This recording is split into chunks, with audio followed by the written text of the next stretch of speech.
Sanchez. Oke, sekarang kita pindah ke tadi Mas Firdi udah ngomongin soal tim Conmebol. Kita bahas soal Brazil. Nggak perlu. Ngapain? Ya, Mas. Ancelotti datang dengan segala ceritanya. Ya ini pembukti Ancelotti. Dia ada Mr. Man Management katanya. Nah, sekarang kita lihat dengan skuad Brazil yang katanya Nggak juara. iya kalau nggak jelas Pak. Iya udah. Sejauh mana bisa memberikan kejutan dengan Ancelotti? Maksimal semi. Maksimal semi. Karena Kejauhan menurut gue semi malah. Karena Brazil Kejauhan bagus. malah kejauhan. Gua kebayaan. Kejauhan. Brazil bagus, Mas Wesley. Mas Brazil bagus. Mas Gita apa Bang Wesley sih yang juga ada Brazil? Gita ya? Mas Gita. Brazil bagus. Cuman lawannya lebih bagus. Iya. Gitu loh. Lu ketemu Argentina, lu ketemu Portugal, lu ketemu Prancis. Brazil mungkin head to head sama Inggris kali ya. Yang selevel, atau mungkin Brazil sedikit di atas Inggris dengan materi pemilihan dari Thomas Tuchel yang kayak sirkus ini. Gue lihat lini belakang, Back sayap jelek. ini untuk pertama kalinya gue melihat Brazil tanpa back sayap yang bagus ya. Karena main MU datang tuh gantiin Wesley. Itu kan main Ederson. Midfield dong. Midfield. Tapi iya. nggak mungkin starting lah dia. Kalah lama Iya, Paqueta sama Bruno. Levelnya Paqueta sekarang cuy. Iya. Paqueta di West Ham aja kalah sama Thomas Suchek. Iya. Artinya, aduh, Brazil striker lu masih Thiago. Endrick oke, kalau main manajemennya bagus, dia bisa nggak ngeluarin potensi terbaik seorang Gue excited lu sama Endrick. Gue juga. Friendly kayaknya bagus deh mainnya. Iya. Di Lyon juga. Di luar lawannya juga jelek. Ya tapi di Lyon juga kalau lihat liga. Di luar Ligue 1. Iya, oke deh. Iya kan? Ya kalau bagusnya tetap aja bagus, Mas. Makanya gue harapkan Endrick bisa disebut ini nggak sih youngster dia umurnya 19. Boleh nggak sih? Iya, masih boleh kan? Masih. Ya udah. Boleh tuh excited gue. Gimana Mas Anda lihat Ancelotti bersama Brazilnya nih? Ancelotti, nah ini pertama kalinya kita ngelihat Brazil yang nggak sejago biasanya dari segi materi ya. Tapi dia ditemani sama pelatih yang punya track record yang bagus banget di Real Madrid ya, yang katanya man management itu. Jadi ini sebuah kombinasi yang sangat menarik sih kita lihat. Cuman kalau lihat dari materinya aja nih ya. Kunyah loh. Dikunyah lawan-lawannya ntar. Iya. Jangan dengan gitu. jogetannya. Iya, jogetannya lu gitu. gimana? Bruno Cunha. Tapi seperti yang lo bilang lawannya jauh lebih bagus. Iya. Ya, dia tuh sebenarnya dia kehilangan bintang-bintang setara R9 ya. Ronaldinho, Rivaldo, iya kayak gitu. Wah, yang benar gue mau bilang Anderson. Ya, jadi nggak ada sih yang selevel gitu lagi. Tapi lagi-lagi apakah yang juara selalu ada bintang yang segede itu apa enggak sih? Kayaknya selalu deh. Selalu ya. Iyalah, siapa juara dunia yang nggak punya materi pemain bintang? Dari Yugoslavia, Yunani? Apa? Yunani. Euro. Kalau dunia mah selalu ada yang. Tapi menurut gue semifinal aja udah kejauhan sih menurut gue. Iya sih, cuman bukan tidak mungkin, cuman nggak tahu sih. Biasanya kalau di Amerika juaranya Eropa sih ya. Enggak, emang cocok logi segitu ya? Biasanya punya data kalau dia. Dia main ketika data. Jerman menang di Piala Dunia 2014 itu kali pertama sebuah tim Eropa menang di Amerika. Karena mereka emang biasanya struggling kan dengan 2014 panas dan lain-lain 2014. Lu lihat aja sekarang si timnas Inggris latihan tuh kan pada buka baju semua, kepanasan dan lain-lain. Emang biasanya kalau di tanah Amerika itu adalah negara-negara Amerika Latin. Cuman sekarang kan kondisinya, makanya gue bilang kalau di prediksi gue bilang mungkin tim Eropa. Karena tim Amerika Latin ini belum tentu bisa ngasih perlawanan. Argentina menurut gue lagi pergantian nih. Juara bertahan yang bisa, ada juara bertahan Piala Dunia yang bisa mempertahankan gelarnya siapa? Sebentar, Brazil 58. Nah iya itu dia udah jauh banget. Tapi kan pertanyaan kita sebagai gini. Data yang relevan. Iya.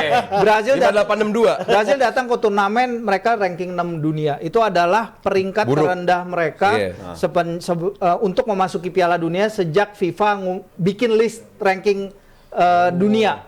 Terus kemudian mereka satu-satunya tim di CONMEBOL yang kalah 6 kali di qualifiers. Termasuk untuk kalah pertama kalinya di Brazil dalam sebuah laga qualifier. Sebelumnya sepanjang sejarah mereka nggak pernah kalah. Di kualifikasi kali ini aja mereka kalah 6 kali tadi. Dalam 20 tahun sebelumnya di kualifikasi mereka cuma kalah 5 kali. Sebagai konteks ya. Jadi 20 tahun sebelum itu mereka cuma kalah 5 kali. Di kualifikasi aja mereka kalah 6 kali. Mereka ganti 4 pelatih. Mereka cari segala cara sebelum show me the money ke si Carlo Ancelotti. Mau lu apa kita supply, kita beri, pokoknya lu jadi pelatih. Dan Ancelotti nggak mau ngambil resiko, dia ngambil Neymar. Neymar yang menit bermainnya itu di Santos oke, banyak, tapi dia nggak pernah main lebih dari 5 laga beruntun.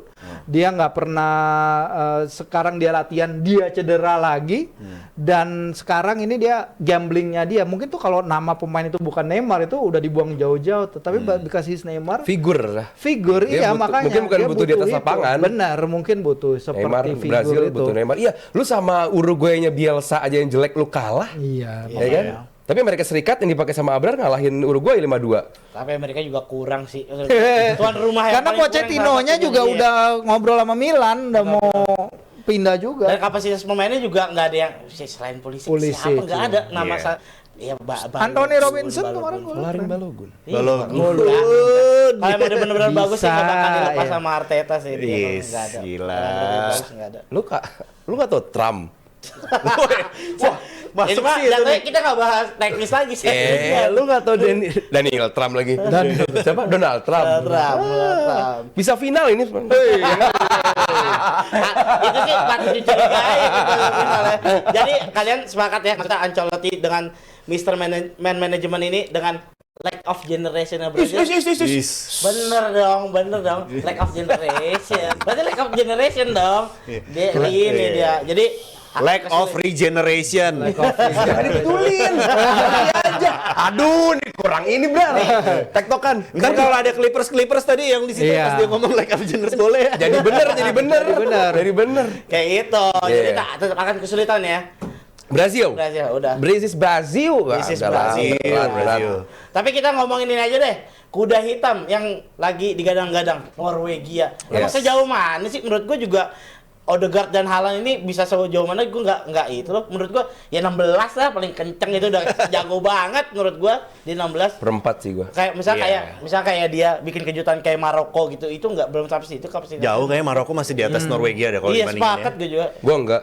Kenapa sih orang bilang Norwegia kuda hitam karena terkuat? pasti ada faktor Haaland. Lu kenapa sih? Only Haaland. City. Hah? Lu Hater City. Masa only Haaland juga di situ. Ya emang only Haaland. Lu striker sebagus Haaland. Backup lu Sorloth kalau mau pakai 2 striker. Iya. Di kiri lu Antonio Nusa. Di belakang lu ada Odegaard. Di belakang lu lagi lu punya pemain yang biasa main bareng di Bodo Glimt. Sebagus Bodo itu. Glimt. Lah Bodo Glimt bagus dong. Iya. Di Liga Champions Bodo Glimt paket kejutan loh. Kalau kita bicara soal kejutan. Norway gue setuju kalau disebut salah satu kejutan. Pokoknya gue tuh tim 3. Norway, Jepang, Kolombia. Jepang gue setuju, tapi Norway enggak. Gua Norway mengerikan banget sih cara mereka main. Tapi emang kombinasi Haaland, Nusa dan mungkin backupnya Sorloth itu emang lumayan lah. Tapi udah nggak ada lagi. Iya bukan unggulan, kejutan. Nah. Kalau gua bilang cuaca yang akan mempengaruhi si tim Eropa. Norwegia. Enggak, terutama Norwegia karena Skandinavia karena ketika ngobrol sama si Shane Patinama, interview sama Shane Patinama, ketika dia pertama datang ke Indonesia dia kan dari Viking itu kan klub di Skandinavia juga. Oke, iya benar. Itu nggak salah dong. Viking yang satu lagi. Iya. Nah, ketika dia bilang bahwa dia dari Norwegia, dia main ke sini dengan panasnya dan lain-lain, yang kondisinya akan sama dengan di Amerika. Dia bilang kata-kata dia adalah gue tuh seperti belajar main bola lagi dengan keringat yang dia keluarkan dengan kondisi yang sangat panas. Jadi menurut gua Norwegia is a good team. Kalau ini main di Eropa, yes gue setuju. Mereka mungkin akan berjalan jauh. Tapi kalau mereka harus adaptasi dengan kondisi di Amerika yang nggak gampang. Terus kita ini masih belum ngomongin apa-apa. Kita masih ngomongin dari tadi persaingan di atas lapangan. Lu tau nggak kalau di Amerika itu bisa aja laga dalam hitungan mungkin itu terjadi di laga Chelsea lawan siapa ya di International Champions Cup. Chelsea Benfica apa di CWC kemarin ya. Laga itu tinggal sisa 5 menit. Terus habis itu ada thunderstorm warning. Di sana kan harus ada jarak 8 mil ya antara awan yang ada petir itu sama stadion. Jadi kalau lebih dekat dari itu pertandingan dibatalin dan itu dibatalinnya ditundanya itu 2 jam. Jadi ini faktor yang bermain. Kayak Argentina Islandia juga banjir. Nah itu dia. Ini hal-hal yang kayak gini yang bikin gimana sih tuan rumah? Tim Bukan Betul. gimana nih? Itu kondisi. FIFA nggak Gimana sih menjamin Amerika? berangkat. Gimana sih Bukan FIFA? tuan rumah yang milih. Nah. Oh, curang emangnya. Enggak Emang ada curang. apa sih kok Emang bisa ada? pilih gitu Iya. segala Iya. masalahnya? Emang Sepp Blatter? Kok Sepp Blatter? Tahu nggak sih lo kalau bensin naik? Iya. Tahu. Ceces. Semua orang tahu. Tapi si Kalau Norway. Virzi, bensin naik nggak ini. Oh iya. Oh gigi tuh. Dia post story, dia post story tadi. Iya. Setidaknya nggak mati lampu. Iya. Di mana tuh mati lampu? Oh, Villarreal, Arsenal dulu. Boleh. Villarreal Arsenal pernah mati lampu. Iya. Iya, sebelah. Mas Chandra nangkap di mana? Enggak, gue nyala terus lampu.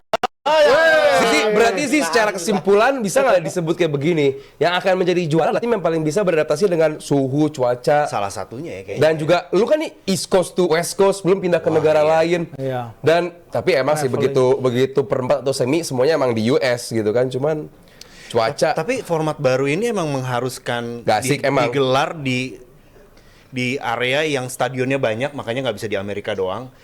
Yang akhirnya menyebabkan travelnya tuh sering dan jauh. Ya. Jauh. Jadi itu bakal jadi faktor non teknis Capek. juga tuh menurut gua tuh. capek. Lo bayangin nggak kalau liputan kayak gitu? Lo bayangin orang kan kita bikin perencanaan liputan, bukan ngebayangin lagi. Udah bikin Brar. perencanaan liputan lo. Salah ngomong. Makanya gue nanya. Coba sama sih, yang udah pernah- iya gimana sih lu Kantor akan ngirim orang. Host kemarin sore nih.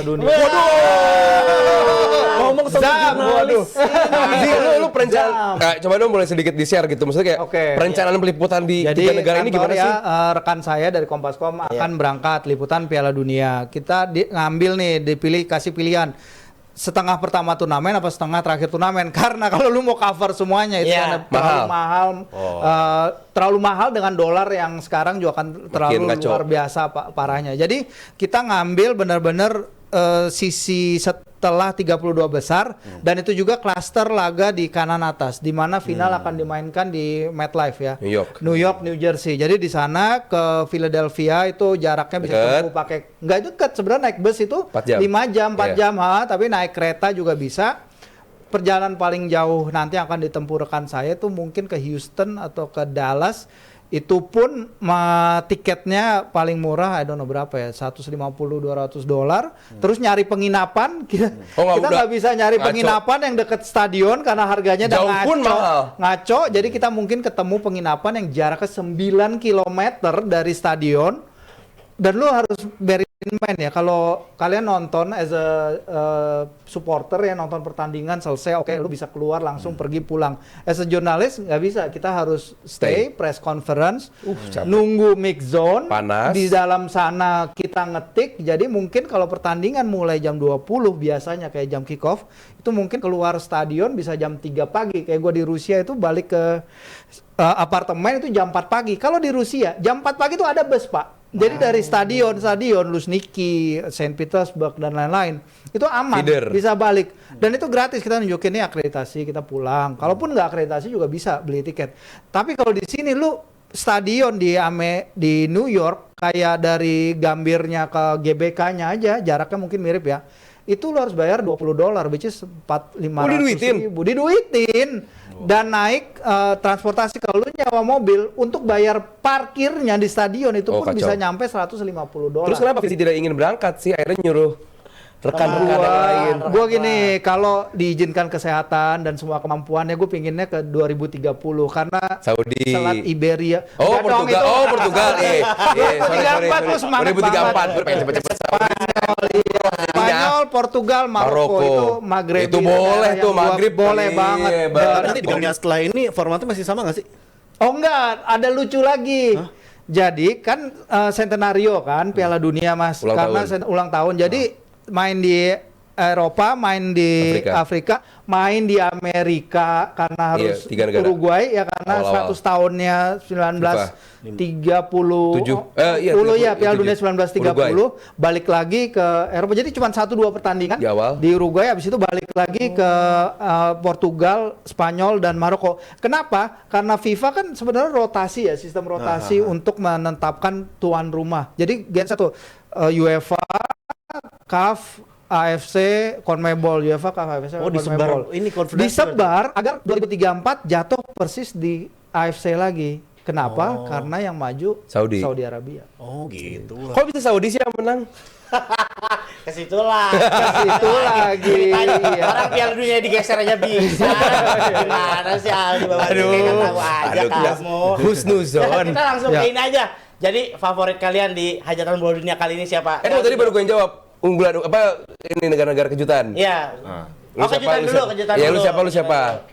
Gue udah tadi Norway, Jepang sama Kolombia. Gua Jepang sih. Jepang doang kayaknya. Jepang sama Maroko. Maroko ya. Si juara yang nggak layak juara itu ya. Wah, harusnya juara sih kalau menurut gua. Senegal kan Sama harusnya juara. Maroko karena yang menjadi pelatih sekarang kan yang bawa mereka juara di Afrika. Piala Dunia U20 Oh, 20. kan. Iya. Oke. Dan gua Maroko sih sebetulnya. Jepang. Ya, Jepang oke, Bagus tuh tapi banyak yang pilih Jepang, jadi gue pilih Nih, Maroko. jangan kaget Jepang kan Jepang, Swedia, Belanda gitu. Ya. Gue kaget kalau Jepang finish di atas Belanda. Gue udah memperkirakan itu. Ya berarti Jepang juga kejutan dong.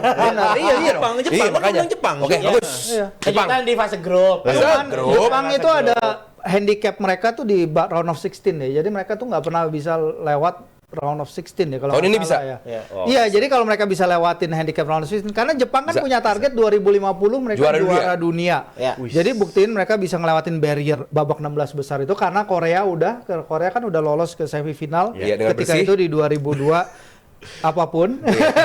Tapi mereka lolos ke sana Bersih. sehingga ya kalau mereka bisa lolos ya itu bisa jadi next step berikutnya untuk ke Piala Dunia. Step by step. Bisa jadi Belanda nggak lolos grup loh kalau menurut gue. Swedia loh. Gyökeres.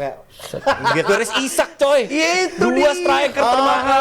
Ini negara yang kesulitan di kualifikasi itu. Itu. Yang lolos lewat jalur Nations League. Bener. Tapi Belanda bisa lolos lah. Bisa. Best third place. Oh, bisa jadi. Bisa jadi. Tapi jadi lagi ke tim favorit. Negara favorit kalau Mas Chandra tadi Perancis sama Portugal. Kenapa dulu Mas Chandra dulu deh? Prancis Portugal kalau lihat tadi kan Portugal kita udah bahas ya. Kalau Prancis gila. Serangannya apa? Lebih lagi depan ya. Gila nggak kekurangannya. Gimana Prancis? Iya, gila. Kemarin aja Dembele nggak starting ya waktu lawan Islandia ya. Doe jago banget ya. Doe jago banget. Terus di belakangnya masih ada Mbappe dan Olise gila. Olise gila. Gila ya. Betul. Bukan cuma hat-tricknya tapi gol terakhirnya bener-bener jadi inget Saka. Oh, Gitu Jadi ya. inget Saka. Ya. Dembele yang di Emang final Saka kemana? Oh masih ada. Oh, iya dikit. Gol-gol Tapi, iya. cut inside gitu. Cut inside, ya. Yang kita harapkan dari Donitri sebenarnya. Betul, itu gue bilang ke Senin kemarin. Kalau gua di tengah situasi dunia yang kayak sekarang, Wis. Berat banget. Gila ngomongin Iran nih kalau ini. kemanusiaan itu kan di atas gua ya. Wis, gila, Palestina Jadi nih. gua memilih. Jadi kenapa Pertamax? Nggak ada yang bahas tadi di. Gue memilih Gua nanya, negara-negara yang secara lantang menunjukkan dukungan kepada Palestina. Siapa tuh? Weh. Spanyol, Ya. Oke, Spanyol. Prancis, Norway, Scotland itu 4 negara yang secara terbuka Bro, mendukung. tapi masa Scotland, Bro? bukan juara, 4 negara itu. Nah, sekarang kita bahas yang juaranya nih. Oke. Spanyol gue pengen lihat juara, gue pengen dia bisa pada akhirnya mengawinkan Iya, iya, Ya. iya. ya kan? Euro dan Euro dan Brexit-nya. juga Make iya. sense. Terus Prancis. Cuman dari penerawangan gua Spanyol Prancis ketemunya di bracket kiri. Oh. Gitu Udah loh. ketemu duluan Satu ya. ya dari Spanyol itu ya. terakhir kali menang di laga babak knockout itu 2010 di. Dan juara. Iya, tapi terakhir kali 2010 jauh banget. Tapi dan juara gitu dan Iya, tapi dan 2010. materi sekarang. Bukan masalah 2010 mereka juara, Iya. tapi generasi akhir-akhir ini rada. Nah, kalau lu lihat generasi di 2018, 22 dibandingkan generasi tahun ini membaik atau justru mengurang Firzi? Dari line up back-nya Spanyol yang bawa mereka juara Iya. ke 2024 itu cuman tersisa satu ya, Aymeric Laporte. Iya. Jadi itu akan ada perubahan besar di lini belakang dan menurut gua salah satu faktor kunci yang penting adalah Lamine Yamal. Seberapa fit dia? Karena kita lihat 2 game awal nggak impact fit. dia di 2024. Itu udah Nah, pasti ya? katanya kan 2 game awal nggak fit, tapi kan kita tahu timnas Spanyol suka maksain Lamine Yamal. Seperti ketika Barcelona udah bilang dia nggak kuat main lawan Kayak Georgia. ke Pedri juga ya? Terus dipaksain Pedri, abis itu cedera dipaksain. Kita tahu Spanyol tuh punya track record itu di bawah La Fuente. Pemain yang dia anggap setengah fit, ya udahlah main aja gitu. Nah ini gue takutnya kalau Lamine dia, karena emang dokter Barcelona bilang seharusnya 1 game atau 2 game awal Lamine itu nggak fit. Tapi gue kalau emang kedudukan atau situation laga memaksa, gue bilang Lafayette nggak ragu menurunkan dia. akan Benar, akan didorong dipaksa. terus. Buat gue tim-tim kayak Spanyol, Prancis, Portugal, Argentina gitu menjadikan fase grup cuma buat jalan-jalan doang. Grupnya Spanyol gampang lagi. Apalagi grup Spanyol Jadi gitu kan. siapa aja Mas? Jadi siapa ya? baru seriusnya Kongo begitu gitu-gitu. baru knockout gitu. Kongo. Yang seru Uzbekistan. grupnya Prancis udah. Iya ya. Kalau menurut gua ngelihat grupnya yang nggak terlalu susah ya harusnya sih nggak usah dipaksa. Iya, sayang. Heeh. Nah iya itu dia Iya, seharusnya. jadi buat gua Ya. Spanyol, Prancis, Lo, gua pengen Ferdi? dua itu. Prancis dari Euro 96 selalu setia Prancis walaupun dulu sempat ancur-ancuran di bawah Raymond Domenech. Ya. Tapi we survive that, kita selamat itu tapi ya tetap. Kalau gua Spanyol. Pegangan Spanyol. kata gua, Spanyol juara hajatan bola dunia. Spanyol gue lihat friendly-nya gokil sih. Iya. Gua kok- Aktivitasnya sih. Gue melihat Iya. kok Oyarzabal bisa jadi top skor ya Benar, kalau main Oh kayak gitu iya, semalam ya. dan fullbacknya. Benar. Itu yang nggak punya di Brazil. Benar. Llorente bagus, Cucurella bagus, Pedro Porro di Tottenham, di Spanyol bagus gitu. Itu lu bisa pakai Pedri, lu bisa pakai Rodri, lu Kipernya Gavi. 3 lapis jago loh. Iya, jago. Iya, dan katanya sih Raya ya, kalau emang Eling sih. Masa Enggak, Unai sih? Simon. Ya cuman kan musim ini jelas lah nggak ada yang nggak setuju kalau semua kiper kalah sama Raya. Yes, Ya, tapi gila. pelatihnya milih Unai Simon. Kita lihat apakah Unai Simon. Tapi nggak mengagetkan sih kalau terakhir. Tapi kayaknya Raya jarang dipasang ya di friendly ya. jarang, karena emang nggak butuh pembuktian. Asik. Iya, ngomong-ngomong fans ya. Unai Simon kan di Bilbao musim ini berantakan. Iya. Tapi dari dulu Unai Simon dipilih juga Unai Simon. Bilbao selalu Berantakan jaga. aja. Iya Sama sih. kayak gitu, betul. Menurut lu siapa yang layak jadi kiper utama? Sebagai fans MU? Raya sih. Iya, udah. Gitu Gelagatnya aja. nggak ke situ soalnya. Walaupun gue setuju ya. Bridging-nya sebagai Iya, MU. gue tekan dulu. Oke, JM Team, menurut kalian siapa negara yang bakal juara di hajatan bola dunia 2026? Coba tulis di kolom komentar. Sekarang